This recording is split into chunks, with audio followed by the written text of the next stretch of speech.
Oy, may nagtanong na naman sa atin dito sa Facebook. Ano nga daw ba mas maganda, kalkal o aftermarket na pyesa? Siyempre, magpapakabayas tayo dyan. Sasabihin natin siyempre, kalkal. Bakit? Kasi madaming advantage. Unang-una, wala namang ganong available na aftermarket parts, lalo na pagbago ang motor nyo. Ang una dyan, kalkal. Inaano namin, binabonify namin siya para malabas yung full potential niya kahit papano.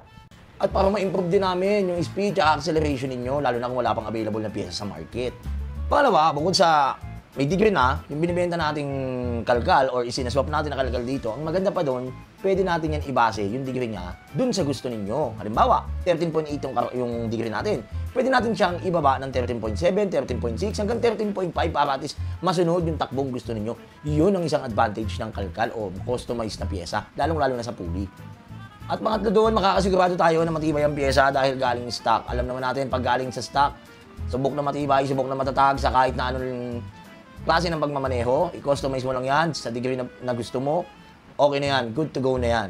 At lalo na sa mga issue ngayon, lalo na sa pulley, na lumuluwag yung gitna, at the same time, mabilis nasisira yung wall na daanan ng bola. Hindi kagaya ng stock, matagal talaga siya masira at subok na talaga.